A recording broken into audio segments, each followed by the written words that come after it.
Chemical equilibrium में अगर आप वेपर डेंसिटी और नॉर्मल डेंसिटी के क्वेश्चंस करते समय परेशान हो रहे हैं, कहीं पर क्वेश्चन देखते हैं, उसका सॉल्यूशन ढूंढते हैं, नेट पे जो सॉल्यूशन लिखा होता है वो समझ में नहीं आ रहा होता, अगर इस प्रकार की परेशानी से आप जूझ रहे हैं तो ये वीडियो आप लोगों के लिए बहुत उपयोगी है। बिना एक भी सेकंड खराब किए आइए शुरू करते हैं। सबसे पहले आप एक चीज समझिए, डेंसिटी ऑफ गैस और वेपर डेंसिटी दोनों अलग अलग है। हम लोगों ने ये भी पढ़ा है कि अगर मॉलिक्यूलर वेट को 2 से डिवाइड कर दिया जाए तो वेपर डेंसिटी आ जाती है। आखिर ये है क्या माजरा, फॉर्मूला कहां से आया, आइए देख लेते हैं। डेंसिटी तो नॉर्मल है, मास अपॉन वॉल्यूम, किसी भी चीज का, चाहे वो सॉलिड हो, चाहे लिक्विड हो, चाहे गैस हो, मास अपॉन वॉल्यूम कर दीजिए, डेंसिटी आ जाता है। तो किसी डेंसिटी ऑफ गैस निकालना हो तो mass of gas upon volume of gas, इसको रो से प्रेजेंट करते हैं। और स्टेट्स ऑफ मैटर में पीवी इक्वल टू एनआरटी को जब मॉडिफाई करते हैं तो पी इंटू मॉलिक्यूलर वेट बराबर रो आरटी आता है। अगर आप इसको सॉल्व करते समय आर की वैल्यू ध्यान से देखिएगा तभी क्वेश्चन बन पाएगा। अच्छा, आर की वैल्यू 0.0821 रखते हैं यहां पर, ये लीटर एटीएम अपॉन केल्विन मोल रखते हैं इधर। टी की वैल्यू अगर आप केल्विन में रखते हैं, प्रेशर को एटीएम में रखते हैं, मॉलिक्यूलर वेट को ग्राम में रखते हैं यहां पर, तो जो रो निकल करके आता है ये आती है इसकी यूनिट ग्राम पर लीटर, इसकी यूनिट रहती है ग्राम पर लीटर में। अब ये वेपर डेंसिटी क्या चीज है, ये अलग चीज है। वेपर डेंसिटी होता है किसी वेपर्स की डेंसिटी रिलेटिव टू हाइड्रोजन। जैसे मैंने आपसे कहा वेपर डेंसिटी मुझे बताइए CO2 की, तो वेपर डेंसिटी ऑफ CO2 हो जाएगा density of CO2 relative to hydrogen, यानी कि रेशो लेना है, CO2 और हाइड्रोजन की डेंसिटी का रेशो लेना है, इसको हम लोग बोलते हैं वेपर डेंसिटी। अब आप देखिए, जैसे अगर दोनों गैसेस अगर इसको निकालना हो तो कैसे निकालेंगे, तो आप क्या काम करिए, आइडेंटिकल कंडीशंस कर दीजिए। आइडेंटिकल कंडीशन बोले तो एक काम कर लीजिए, दोनों की दोनों गैसेस को आप STP पे ले लीजिए। भाई जब दो के बीच में रेशो निकालेंगे तो जैसी कंडीशन इसकी रखेंगे वैसे इसकी रखेंगे, अलग अलग कंडीशन पे थोड़ी रखूंगा कि इस गैस को 25 पे रख दिया, इसको 125 पे ना, सेम कंडीशन में। अगर आपको वेपर डेंसिटी निकालनी है तो वेपर डेंसिटी होती है कि जिस गैस की वेपर डेंसिटी निकालनी है उस गैस की डेंसिटी रिलेटिव टू हाइड्रोजन कितनी होगी, हाइड्रोजन के रेस्पेक्ट में कितनी होगी। तो जैसे मैंने यहां पर बोल दिया मुझे वेपर डेंसिटी CO2 की निकालनी है, तो कैसा हो जाएगा, density of CO2 divided by density of hydrogen. मान लिया जाए दोनों के दोनों गैसेस एक ही टेम्परेचर प्रेशर, चलिए जो टेम्परेचर प्रेशर हम फ्रीक्वेंट यूज करते हैं STP ले लेता हूं। डेंसिटी आप सबको पता है, डेंसिटी होती है मास अपॉन वॉल्यूम, और यहां पर भी कर लेता हूं मास अपॉन वॉल्यूम। ठीक है, अगर मैं दोनों के दोनों गैसेस को STP पे ले लूं और दोनों का ही वॉल्यूम 22.4 लीटर ले लूं, मैंने इसका भी 22.4 लीटर ले लिया, इसका भी 22.4 लीटर लिया, तो आप समझ रहे होंगे STP पे 22.4 का मतलब होता है 1 मोल, और 1 मोल का मतलब होता है मोलर मास। तो CO2 का मोलर मास कितना हो जाएगा, CO2 का मोलर मास होता है 44 और H2 का मोलर मास कितना होता है 2। देखिए कट उठा गया, कटने के बाद क्या आ रहा है यहां पर 22। अब यहीं से फॉर्मूला लोगों ने बना लिया कि अगर आपको किसी की भी गैस की वेपर डेंसिटी निकालनी हो तो उसको मॉलिक्यूलर वेट्स को 2 से डिवाइड कर लिया करें। आप सोचिए ना, CO2 का मॉलिक्यूलर वेट कितना है 44, उसको 2 से डिवाइड करिए, कितना आ रहा है 22। तो वेपर डेंसिटी जब भी कभी निकालनी होती है तो वेपर डेंसिटी जो कि रिलेटिव टू हाइड्रोजन, और हाइड्रोजन का मोलर मास 2 होता है, तो वेपर डेंसिटी इक्वल टू हम लिखा करते हैं मॉलिक्यूलर वेट अपॉन 2, ये वेपर डेंसिटी का एक्सप्रेशन हो गया। पहले दोनों चीजों को समझ लीजिएगा, ये डेंसिटी ऑफ गैस अलग चीज है, इसका रिलेशन अलग है, वेपर डेंसिटी अलग चीज है, इसका रिलेशन अलग है, मॉलिक्यूलर वेट अपॉन 2 से आता है। हम लोग इक्विलिब्रियम में क्वेश्चंस करते हैं, और इक्विलिब्रियम में क्वेश्चंस करते समय हम लोग इस फॉर्मूले का प्रयोग करते हैं। ये D होता है वेपर डेंसिटी बिफोर डिसोसिएशन, यानी कि जब तक रिएक्शन स्टार्ट नहीं हुई है रूम टेम्परेचर पर कितनी वेपर डेंसिटी है, ये वो है। ये दूसरा vapour density after dissociation, N का मतलब होता है 1 मोल कंपाउंड के डिसोसिएशन पे कितने मोल मिले। फॉर एग्जांपल अगर हमारे पास A से बन रहा है B plus C plus D, तो यहां पर N की वैल्यू 3 हो जाएगी, क्योंकि 1 मोल से यहां पर 3 मोल मिल रहे हैं। अगर मेरे को यहां पर 2A से बन रहा होता 3B प्लस C, तो यहां पर 2 मोल से बन रहे हैं 4 मोल, तो 1 मोल से बन रहे होते 2 मोल, तो मैं यहां पर N की वैल्यू 2 लेता। अब मैं सीधा आता हूं और आपको प्रॉब्लम्स दिखाता हूं कि क्या क्या प्रॉब्लम्स बनती हैं।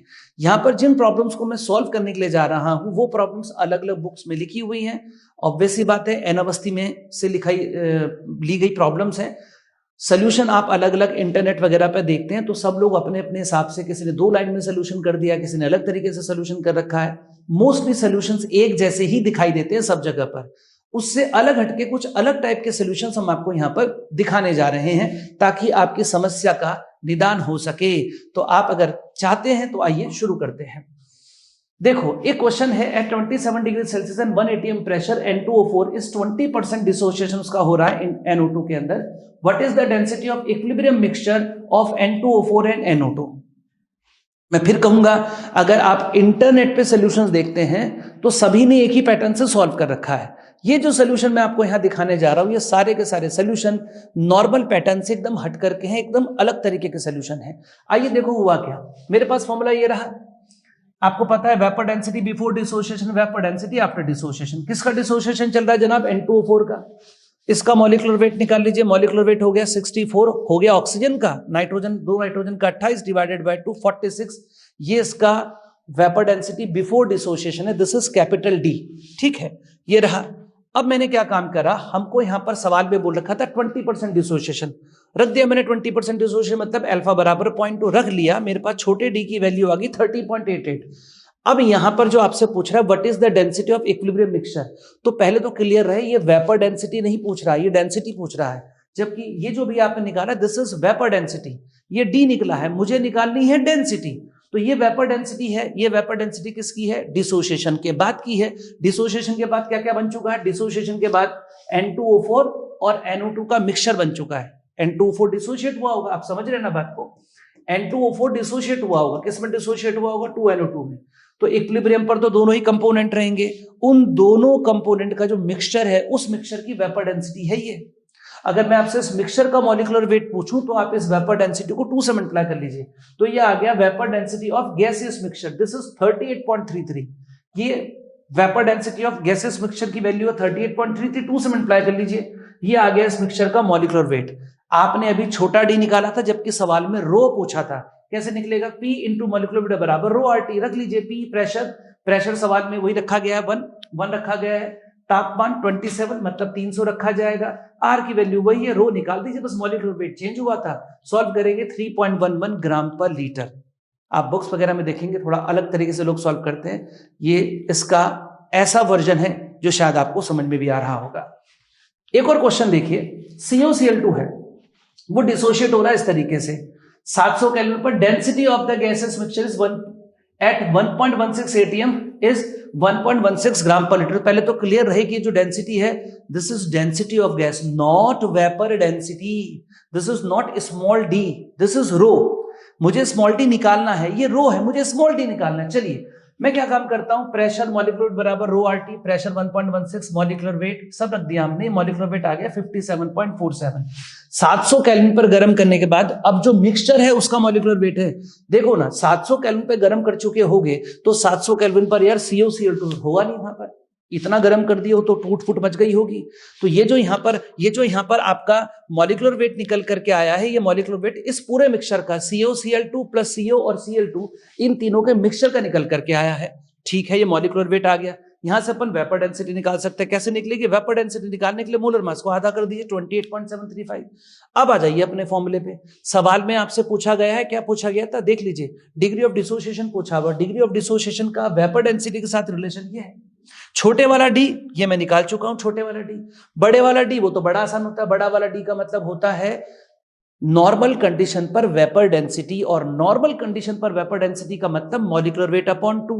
नॉर्मल कंडीशन मतलब बिफोर डिसोसिएशन, बिफोर डिसोसिएशन कौन था? COCl2 था। भाई का मोलर मास निकाल लिया, कार्बन का, ऑक्सीजन का, क्लोरीन का डिवाइडेड बाय 2, 49.5 रख दी वैल्यू, 49.5 यहां रखी, 28.735 ये रखा। n का वैल्यू 1 से 2 पार्टिकल मिल रहे हैं, 2 - 1 रखा, 0.72 आ गया। एक और क्वेश्चन देखिए जो बहुत ही मजेदार है, वो ये रहा। ये तीनों ही क्वेश्चन बहुत जबरदस्त हैं। ये तीनों क्वेश्चन आपको सारी की सारी बातचीत समझाने में सफल होंगे। आइए अब देखते हैं क्या हो रहा है। हो रहा है ये कि इस क्वेश्चन के अंदर बोल रखा था at 273 kelvin and 1 atm 10 litre of N2O4 decompose हुआ ऐसे करके, और फिर आगे बोला कि आपको डिग्री ऑफ डिसोसिएशन बताना है when the original volume is 25% less than that of existing volume. Actually में मुझे यहां पर इस वीडियो को बनाने के पीछे कारण ये रहा, आप इस क्वेश्चन का नेट पे आंसर देखेंगे, जितने भी प्लेटफॉर्म है सब ने एक जैसा आंसर किया हुआ है। वही 3-4 लाइन में लिख रखा है, क्लियरिटी भी उतनी अच्छी नहीं आ पा रही है। तो आपको चूंकि मुझे वेपर डेंसिटी और नॉर्मल डेंसिटी में डिफरेंस सिखाना था, इसी वजह से मैंने 3 क्वेश्चन निकाले। क्वेश्चन को बड़े ध्यान से देखो। सबसे पहले इसकी लास्ट की लाइन देखो कितनी मजेदार है। लास्ट लाइन में बोल रहा है कि जब डिसोसिएशन हो गया, डिसोसिएशन होने के बाद ऐसी स्थिति हो गई कि गैस का जो वॉल्यूम है वो बढ़ गया, तो जो नया वाला वॉल्यूम है क्या बोल रहा है, व्हाट इज पूछ रहा है, व्हेन द ओरिजिनल वॉल्यूम यानी कि जो पुराना वाला वॉल्यूम जो 10 लीटर था is 25% less than that of existing volume, यानी कि डिसोसिएशन के बाद अब जो वॉल्यूम हुआ है उस वॉल्यूम को, वो जो अब आपके पास वॉल्यूम आया है और जो पुराना वॉल्यूम था, पुराना वाला वॉल्यूम इस नए वाले वॉल्यूम से 25% कम है। आइए पहले सवाल को करने की कोशिश करते हैं, ठीक है। पहले मैंने लगा दिया पीवी बराबर एनआरटी, प्रेशर 1 था, वॉल्यूम दे रखा था एनआरटी, मेरे पास एन की वैल्यू आ गई 0.406।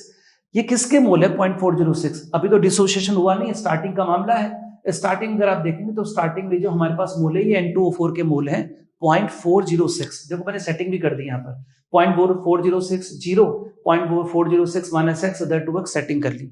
टोटल मोल पूछूंगा तो इसके इसके जोड़ दोगे तो टोटल मोल आ गए हमारे पास ये। अब देखो मामला कितना मजेदार है, ये यहाँ पर मजेदार चीज थी। सवाल में बोला गया है कि अब आफ्टर डिसोसिएशन प्रेशर चेंज नहीं किया गया, सवाल में प्रेशर चेंज ही नहीं किया। 1 atm था, पूरे क्वेश्चन में कहीं प्रेशर चेंज नहीं किया। जब गैस डिसोशिएट हुई होंगी तो ऑब्वियस सी बात है नंबर ऑफ गैस के पार्टिकल्स बढ़ेंगे, तो फिर प्रेशर बढ़ना चाहिए था, लेकिन प्रेशर नहीं बढ़ा है। इसका मतलब आपने जब रिएक्शन कराई होगी तो आपने रिएक्शन कराते समय इस पिस्टन को ऊपर मूव करने के लिए खाली छोड़ दिया होगा कि भैया आप मूव कर लेना ऊपर को। अगर आप यहाँ पर स्टॉपर लगा देते तो स्टॉपर लगाने पर गैस का वॉल्यूम फिक्स हो जाता, और अब अगर डिसोसिएशन होता तो नंबर ऑफ गैस पार्टिकल्स बढ़ते। गैस पार्टिकल बढ़ने की वजह से वहां पर प्रेशर बढ़ता, चूंकि वॉल्यूम आपने बढ़ने नहीं दिया। लेकिन सवाल में क्या बोला कि वॉल्यूम चेंज हो रहा है भाई साहब, प्रेशर चेंज नहीं हो रहा। और वॉल्यूम इतना बढ़ गया कि जो पुराना वाला वॉल्यूम था ना, अब नए वाले वॉल्यूम से 25% कम है। पुराना वाला वॉल्यूम कितना था 10 लीटर, नए वाले वॉल्यूम से 25% कम है। इसका मतलब पुराना वाला वॉल्यूम नए वाले वॉल्यूम का 75% रह गया। दोबारा सुनिए, पुराना वाला वॉल्यूम जो ओरिजिनल वॉल्यूम था वो नए वाले वॉल्यूम से 25% कम है, यानी कि अब जो नया वाला वॉल्यूम है उसका सिर्फ 75% आप कर दीजिए तो पुराना वाला वॉल्यूम आ जाएगा। तो मान लिया जाए हमारे पास डिसोसिएशन के बाद अब जो गैसेस मिक्सचर है उसका वॉल्यूम V हो गया, तो V का 75% जो है वो पुराना वाला वॉल्यूम है, कितना है 10। सॉल्व करा 13.33 लीटर। ये मैं आपको समझाने की कोशिश कर रहा था कि पहले 10 लीटर था, 13.33 लीटर हो गया। ऐसा इसलिए होगा क्योंकि आपने प्रेशर तो चेंज होने नहीं दिया, आपने कहा भाई प्रेशर वही रहेगा, तो गैस ने कहा ठीक है अगर प्रेशर वही रखना है तो मैं एक्सपेंड हो जाती हूँ। तो वो गैसेस मिक्सचर डिसोसिएशन के बाद एक्सपेंड हुआ है और अब आपका वॉल्यूम हो गया 13.33।